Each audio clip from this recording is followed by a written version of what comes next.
Olha, quando a gente fala em finanças corporativas, muita gente já imagina um bicho de 7 cabeças, né? Planilhas, matemática complicada. Mas e se a gente pensasse nisso de um jeito bem mais simples? Pensa assim, é como fazer um check-up médico completo na saúde de uma empresa. É exatamente essa análise que a gente vai detalhar agora. E para começar, uma pergunta que parece pegadinha, mas é muito séria. Uma empresa pode ter lucro no papel todo santo mês e mesmo assim quebrar? A resposta, pasmem, é um grande e sonoro sim.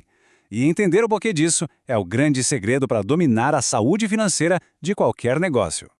Então, qual é o tal segredo do doutor? O princípio central para uma empresa ser saudável? Bom, assim como na nossa vida, tudo se resume a um equilíbrio. Um equilíbrio bem delicado, na verdade, entre duas forças que muitas vezes puxam para lados opostos. E aqui está o pulo do gato. De um lado, a gente tem a liquidez, que nada mais é do que a capacidade de pagar as contas do dia a dia, o fôlego da empresa. Pensa nela como o sangue que circula e mantém tudo funcionando hoje. Do outro lado, a rentabilidade, que é a habilidade de gerar lucro. Esse é o alimento que vai garantir o crescimento, a força lá na frente. Uma empresa precisa dos dois e o grande desafio é justamente não deixar um matar o outro. Certo. Então, como a gente começa esse check-up na prática? Se a gente estivesse num consultório, o primeiro passo seria, claro, checar os sinais vitais. Nas finanças, esses sinais são 3 relatórios, 3 fotografias que, quando olhadas em conjunto, contam a história completa da saúde da empresa. Primeiro, a DRE, que mostra se a operação deu lucro ou prejuízo.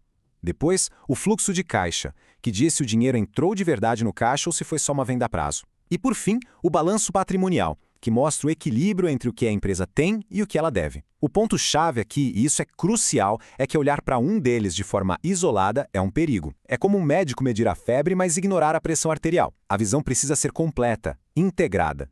Com os sinais vitais na mão, o próximo passo é aprofundar a investigação. É hora dos exames de laboratório. No nosso caso, são os indicadores financeiros, que dão um diagnóstico muito mais preciso sobre cada área da saúde do negócio. O primeiro grande teste é o de liquidez. A pergunta aqui é bem direta. Se os boletos todos chegassem amanhã, a empresa teria grana para pagar as contas que vencem logo, sem precisar entrar em pânico ou vender o que não deve a preço de banana? E dentro desses testes de liquidez, tem um que é o rei para a gestão do dia a dia, especialmente nas pequenas e médias empresas, a liquidez seca. Por que ele? Porque ele é mais realista. Ele mede a capacidade de pagamento sem contar com os estoques. Porque vamos combinar, estoque parado não paga a conta. É o número que o gestor tem que ter na ponta do lápis toda semana para dormir tranquilo. E existe um número mágico para isso? Um bom ponto de partida é um resultado de pelo menos 1,5. O que isso significa? Que para cada R$ 1 de dívida que vence logo, a empresa tem R$ 1,50 em caixa ou para receber, sem precisar vender uma única peça do estoque.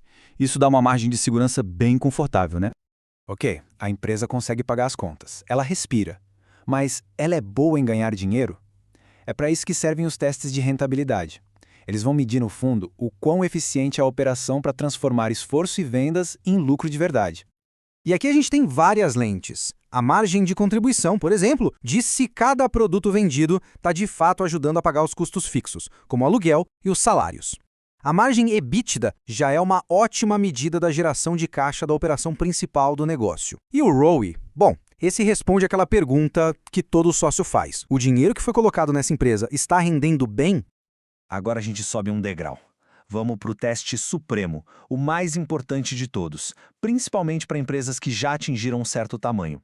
Porque não basta só dar lucro, não basta ter caixa. A pergunta de ouro é: essa empresa está, de fato, criando valor? Ela vale mais hoje do que valia 1 ano atrás? O conceito por trás disso é poderoso. Uma empresa só cria valor de verdade se o caixa que ela gera for maior que o seu custo de oportunidade. Basicamente, esse custo é o retorno mínimo que os investidores esperam. Se a empresa rende menos do que isso, mesmo que o balanço mostre lucro, na prática, ela está destruindo o valor. É um pensamento forte, mas fundamental.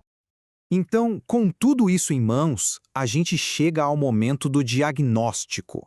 E aqui vale a regra de ouro de qualquer bom médico. Um resultado de exame fora de contexto não só não ajuda, como pode atrapalhar muito. É preciso juntar todas as peças. E esse é o ponto. Um número sozinho não conta a história.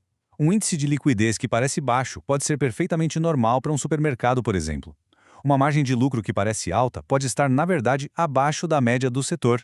O contexto é que dá sentido aos números. E como a gente busca esse contexto? Com 2 passos bem simples, mas poderosos. Primeiro, olhar para a própria história da empresa. Ela está melhorando ou piorando com o tempo? Segundo, olhar para os lados. Como ela está em relação aos concorrentes, aos seus pares de mercado? Só com essa visão 360 graus é que o diagnóstico fica realmente completo e confiável. No final das contas, tudo se resume a essa ideia. A saúde financeira não é uma única foto, é um filme. Não é um número isolado, mas uma narrativa que é construída por vários indicadores ao longo do tempo. O desempenho, portanto, tem que ser avaliado pelo conjunto da obra. E para a gente fechar, fica aqui uma reflexão. Ao pensar em um negócio, qualquer um, qual desses sinais vitais, a liquidez do dia a dia, a rentabilidade da operação ou a criação de valor a longo prazo, parece estar pedindo mais atenção agora? Encontrar a resposta para essa pergunta já é o primeiro passo para um futuro financeiro muito mais saudável.